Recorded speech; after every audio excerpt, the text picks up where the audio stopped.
নমস্কার বন্ধুরা, welcome back to my channel. শুরু করছি একটি ভিডিও। আজকের ভিডিওটাতে থাকবে প্রিয়ার আপডেট।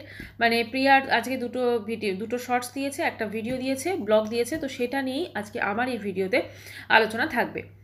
তো শুরুতেই দেখা গেল যে প্রিয়া কলকাতা থেকে ফিরে পড়েছে। একদম সকালের একটা সূর্য উঠছে উঠছে এরকম একটা দৃশ্য দেখাচ্ছে, এবং তার সাথে ছেলের খিদে পেয়েছে। তো ছেলেকে সকালবেলাতেই মানে একদম আর্লি মর্নিংয়েই ও করে দিচ্ছে ম্যাগি, যেটা অত্যন্ত মানে কি বলবো অস্বাস্থ্যকর একটি খাবার। এবং সেটা একদম সকালে খালি পেটে এমটি স্টমাকে ম্যাগিটা, যেখানে ওর ছেলে একটা অসুস্থ, মানে তার মধ্যে তো একটা অসুস্থতা আছে, তো তার অনেক মেডিসিন চলে। তো সেখানে মানে একদম আর্লি মর্নিংয়ে এরকম একটা ম্যাগি দিয়ে দেওয়া, জানি না কতটা কি যুক্তিযুক্ত। তবে যাই হোক, হয়তো সেই মুহূর্তে ওর ওর যা শরীরের কন্ডিশন, হয়তো যেটা ওর ছেলে খেতে যেতে ভাত, সেটা করা পসিবল ছিল না। তো সেই জন্য দিয়েছে হচ্ছে ম্যাগি। তো সেটা খাওয়ার পর তারপরে বললো যে ওর তো ভীষণ শরীর খারাপ। তো ডাক্তারের ডাক্তার তো মানে বলেছে যে তুমি অনলি জার্নি করে যেতে পারো, কিন্তু ঘরে গিয়ে তোমাকে কিন্তু পুরোপুরি প্রপারভাবে বেড রেস্ট নিতে হবে, ঠিক আছে?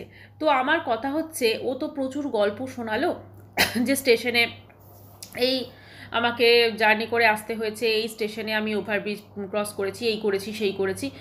সেইটা একটা ব্লগ তোলেনি। মানে যেখানে ও ধরুন একটা জার্নি, যারা বড় বড় ব্লগার তারা একটা জার্নি দেখাবে, সেটাও তো কত ভিউজ আসে, তাই না? কিন্তু সেই ব্লগিংটা কিন্তু ও তোলেনি। তাহলে কি ও ফ্লাইটে এসেছে? আজকেও আবার দেখা গেল যে ওর কিন্তু কমেন্টস বক্সটা অফ করে দিয়েছে, কারণ এত সুন্দর সুন্দর মানে ওকে প্রশংসায় ভরিয়ে দেওয়া হচ্ছে, যে প্রশংসাগুলো ও আর নিতে পারছে না। সেই জন্য কমেন্টস বক্সটিকে অফ করতে ও বাধ্য হয়েছে। আচ্ছা, তারপরে দেখালো ওর হাজবেন্ড নাকি ওর জন্য প্রচুর রান্নাবান্না করে রেখেছে, এবং তারপরে ও রান্না করবে হচ্ছে শুটকি মাছ, ঠিক আছে? তো যাই হোক, এ সব কিছু করছিল, এবং বেশ কিছু অংশ কিন্তু ব্লার করে দেওয়া হয়েছিল। এটা অনেকে বলছেন যে ওর পেট বেরিয়ে গেছে, ওর এই হয়ে গেছে, ওই হয়ে গেছে। দেখুন, আমি একটা কথা বলি, আজকে ও যদি প্রেগনেন্ট থাকতো, ঠিক আছে, আমি জানি না ও প্রেগনেন্ট আছে কি না, যেহেতু ও তো আমাদেরকে সেরমভাবে তো কিছু বলছে না, আমাদেরকে এমন হিন্টস দিচ্ছে যে ওই প্রেগনেন্সি কনফার্ম করে, কিন্তু ও কিছুতেই এখন বলছে না যে এক্স্যাক্টলি ওর হয়েছেটা কি। এবং এই যে কিছু কিছু অংশ ব্লার করে দিচ্ছে, এগুলো কিন্তু মানুষের মনে একটা কিউরিসিটি মানে ক্রিয়েট করা। কারণ ও খুব ভালো করে জানে যে যতদিন মানুষের মনে বা ভিউয়ার্সের মনে এই কিউরিসিটিটা থাকবে, ততদিন কিন্তু তারা সবাই ছুটে ছুটে, আমি যাই ব্লগ দিই না কেন, সব ছুটে ছুটে দেখতে আসবে। তো এই জন্য এই কিউরিসিটিটা বজায় রাখার জন্য এরকম ধরনের অংশ ব্লার করে দেওয়া হয়েছে। এবারে ও যখন তার পরবর্তীকালে দেখা গেছে, ও যখন একটা নাইটি পরে, ঢলা নাইটি পরে যখন এসেছে, তখন ওর পেটের অংশটা একটু উঁচু দেখা গেছে, ঠিক আছে? এখন ব্যাপারটা হচ্ছে যে ওর চেহারাটা কিন্তু একটু বাল্কি, ঠিক আছে? সে যতই ও নিজেকে খুব স্লিম দেখাবার চেষ্টা করুক, তো সেখানে হয়তো ও কোনো রকম, কারণ ওরা তো প্রচুর ফিল্টার ইউজ করে, সব কিছু ইউজ করে, সেখানে হয়তো কোনো রকম কোনো কিছু ইউজ মানে ইয়ে করেনি, একদম নর্মাল ও যেরকম সেরকমভাবেই এসেছে। যাই হোক, এটা ক্রমশ প্রকাশ্য যে ও সত্যি প্রেগনেন্ট কিনা। তবে আমার কেন জানি না মনে হচ্ছে এটা অন্য কিছু হয়তো, ঠিক আছে? আমাদেরকে একটা মানে অন্য রকমভাবে অন্য দিকেও নিয়ে যাচ্ছে।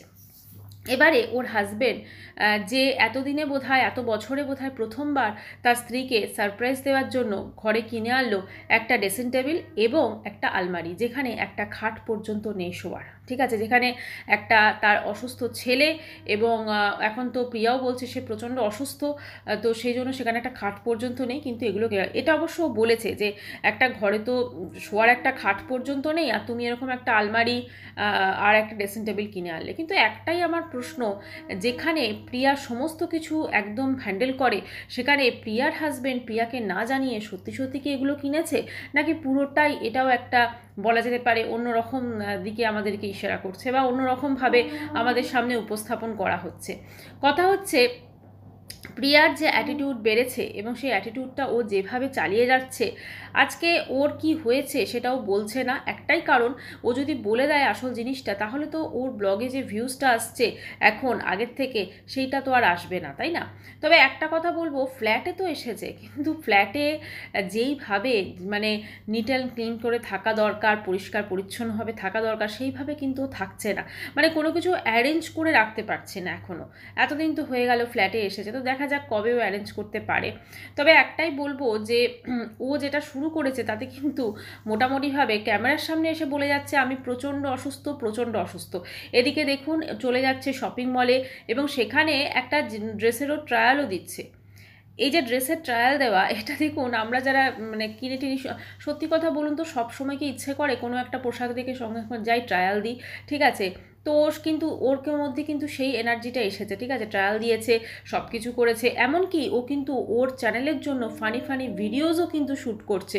এবং সেখানে একটা ভিডিও শ্যুট করেছে যেখানে ওই যখন ও পিৎজা খেতে গেছিলো তখন কীরকম কায়দা দিয়ে মানে কায়দা মেরে খাচ্ছিল, কিন্তু তারপরে ও যখন বাড়িতে খায় কিভাবে, ওটা একটা বেশ সুন্দর, ওই ওই জিনিসগুলোতে না ওর অনেকটা মানে শিল্পী সত্তা ওদের মানে বেরিয়ে আসে খুব সুন্দরভাবে, কারণ এটা তো প্রিয়ারই মাথা থেকে বেরোয় বোঝাই যাচ্ছে, এবং খুব সুন্দরভাবেই কিন্তু ফুটিয়ে তোলে। তো এরপরে ও একটা শর্টস দিয়েছে আজকে অনেক দিন পর গানের, ঠিক আছে? সেখানে গানটা কি ছিল, তু হ্যায় তো দিল ধড়কতা হ্যায়, তু হ্যায় তো সাঁস আতি হ্যায়। বেশি গাইলাম না, যদি কপিরাইট দিয়ে দেয়। তো যাই হোক, সেই গানটাও গেয়েছে, এবং সেই গানটা যখন গেয়েছে অর্ধেক লিরিক্স কিন্তু সেখানে পুরো ভুল ছিল। সেটাও কিন্তু কমেন্টস বক্সে অনেকেই কমেন্টস করেছে। এছাড়াও শুনতে কিন্তু খুবই অন্যরকম লাগছিল, খারাপ লাগছিল না, কারণ গানের সুরটা ঠিক ছিল, কিন্তু লিরিক্সটা বোধহয় ভুল ছিল। তো যাই হোক, সেইটা একটা গেছে। এবং এরপরে আসছি আসল ব্যাপার, ওর হাজব্যান্ড তো মোটামুটি দর্শকদের সামনে ওর মিথ্যার ঢোল কিন্তু ফাটিয়ে দিল। সেটা কি আপনারা লক্ষ্য করেছেন? যখন ওই খাটগুলো এসেছে, ওই খাট না সরি ড্রেসিং টেবিল আর ওটা এসেছে, তখন ও বলছে আমার জন্য একটা খাটও নেই, আমাকে ডাক্তার জানো নিচে শুতে বারণ করেছে। এই বলছে ডাক্তার তোমায় কোথায় বললো, তুমিই তো বলছো। বুঝতে পেরেছেন?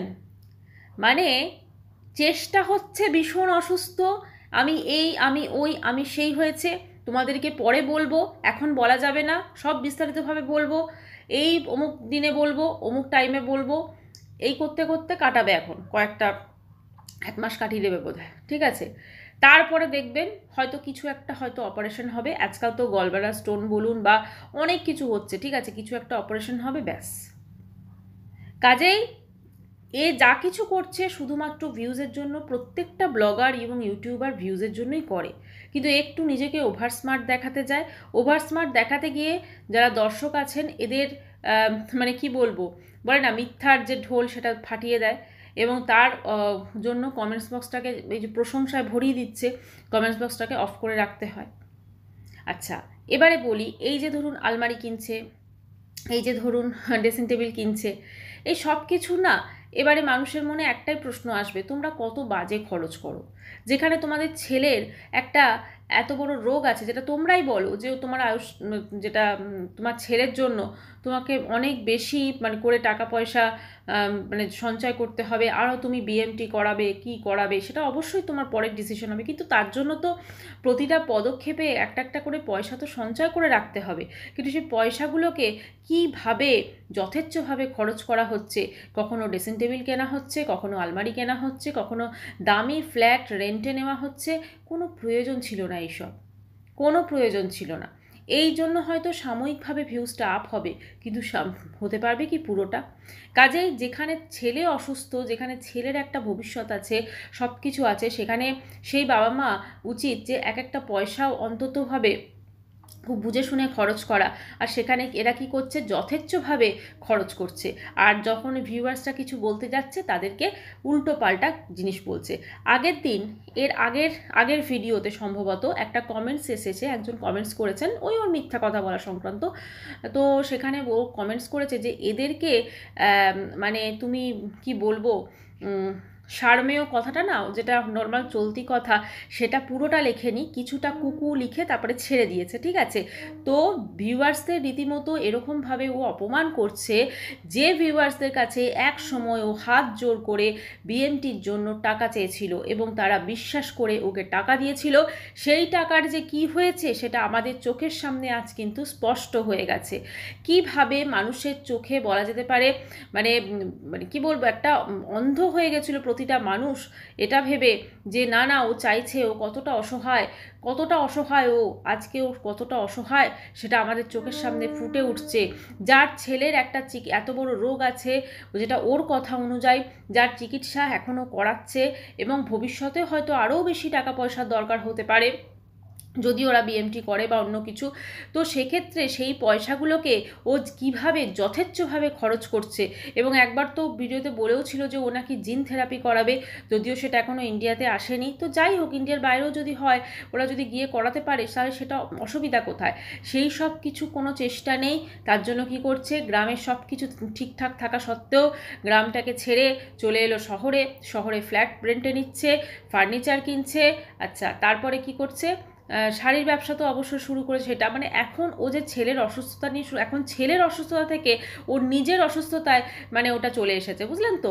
এখন নিজেকে দেখাচ্ছে, নিজে এই নিজে ওই, নিজে প্রেগনেন্ট কিনা এই কিনা। ওই যে ব্লার করে দিচ্ছে না, ওটা কোনো কিছু দেখা যাচ্ছে বলে ব্লার করছে না, ওটা ইচ্ছাকৃতভাবে, কারণ জানে যে ওইটা দেখালে মানুষের একটা মানে একটা কিউরিসিটি বাড়বে, এবং আমার ব্লগ আমি যখনই দেবো তখনই তারা দেখতে চলে আসবে। আফটার অল ভিউয়ার্সটা হচ্ছে ইমোশনাল ফুল, তাই তো ওর কাছে। তো যাই হোক বন্ধুরা, ভিডিওটা আমি এখানেই শেষ করছি। যদি ভালো লাগে তো অবশ্যই করে চ্যানেলটি সাবস্ক্রাইব করার অনুরোধ রইল। দেখা হচ্ছে নেক্সট ভিডিওর সাথে, ততক্ষণের জন্য সবাই খুব ভালো থাকবেন, বাই।